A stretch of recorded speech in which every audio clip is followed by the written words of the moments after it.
La Basilica dell'Annunziata, costruita in stile romanico sul finire del XII secolo, custodisce un albero che ha radici profonde nella notte dei venti e raccoglie sui rami, foglie e virgulti la storia dell'umanità.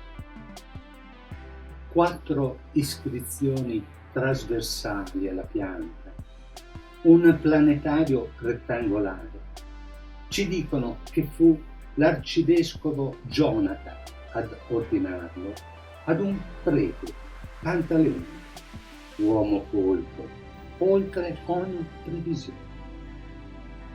L'opera è un tappeto narrativo steso sotto la navata centrale, una preghiera musiva retta da una coppia di elefanti.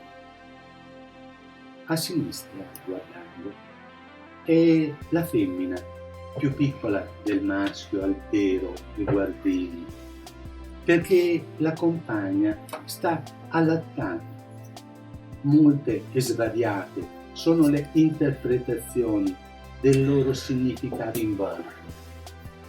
Chi vi vede, non sappiamo come, i Vangeli apocrifi, chi le avventure di Re Artù, altri racconti biblici o leggende arabe. Noi ci affidiamo all'immaginazione dell'ideatore che dopo aver letto il Vecchio e il Nuovo Testamento, ascoltato i racconti dei popoli che sbarcarono nel porto d'Otranto e che l'invasero, decantò, portando a sintesi il tutto in un fantasioso e fantastico mosaico. Siamo al tempo dei cavalli liberi, della lotta per catturarli a colpi di bastone prima del bronzo e del ferro. L'uomo era talmente piccolo ed il cane, primo quadrupede addomesticato, poteva reggerlo sulla groppa. La vegetazione era abbondante, il clima mite, l'uomo nudo trovava riparo sugli alberi da animali ormai estinti, quali cammelli alati, grifoni, buoi capaci di salire i rami, mini centauri, cervi che una diana pagana caccia. Sopra di lei un incredibile leone quadricorpore, una gru protettiva verso una lepre ed una curiosa tecnica di pesca al serpente buono. A destra 2 ippogrifi. Alessandro Re, si presume il Magno, in ossequio ad una leggenda ascende al cielo aggrappandosi a glicini rampicanti. Ci incuriosisce un piccolo arazzo appeso sul vuoto, forse una prova a colore delle tessere da usare, un reperto, in tal caso prodigioso, il memento per gli artigiani esecutori. Saliamo sulla torre di Babele con la scala di sinistra, a destra gli eccelsi costruttori salgono in levità misteriosa. L'edificio sembra ultimato, stanno completando le merlature, mentre al loro lato grifoni rapiscono capre, uomini e chi non trova pasto s'arrota i denti sui racemi. Il quadro a destra è il trionfo del fantastico. Un equilibrista yoga gareggia a testa in giù con un toro bipede incitato da una dieta. Un quadrupede bussa per entrare in scena. Un cavallo si inciampa per ammirare la competizione ed il centauro raddoppia e poi triplica la testa per la meraviglia. In verità, Noi pure non sappiamo cosa guardare. L'umano, inghiottito da una foglia a forma di serpente, è un richiamo a Giona?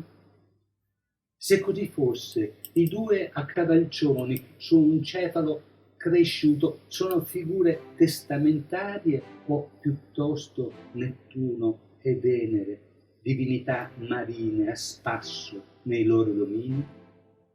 Un leone impazzito sta per impiccarsi con la liana e sopra il re della foresta gli animali fan festa ed una gru si lancia al galoppo portando sulle spalle il trombettiere. Secoli dopo, Bosch non potrà lasciarci a bocca aperta con le sue meraviglie. Osservate la cozza affamata, l'albero carnivoro al centro, il loto del riposo a destra, il guscio d'aragosta. L'arte, in forme e colori diverse, se si diverte nel tempo, si ripete. Siamo in quello della stanzialità. La vite, l'albero del Mediterraneo, simbolo di vita, ha bisogno di cure per dare un buon frutto. Entriamo nell'Antico Testamento con la tragedia del diluvio universale.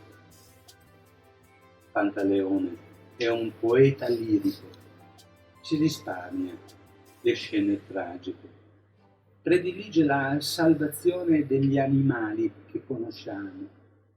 Quelli favolosi non annegano e la preghiera di ringraziamento di un Noè gigante. E subito si costruiscono recinti, brutto segno. Ma la vita è una ruota con 12 denti che chiamiamo mesi.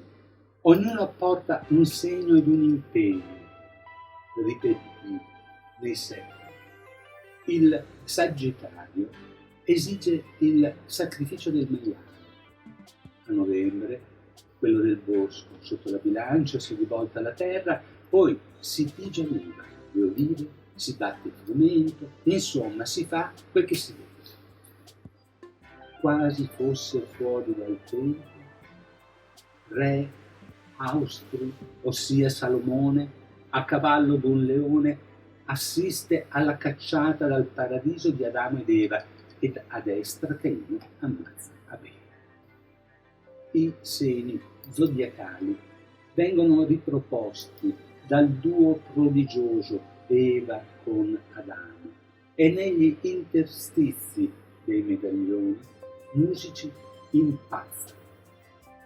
Il lupo ai piatti, un bue all'arpa, la cornacchia canta, cani e una gru da avanspettacolo danzano. Quel che abbiamo visto sono i mosaici della navata centrale. Quelli delle laterali li conserviamo per un'altra puntata. Non vogliamo tediarvi.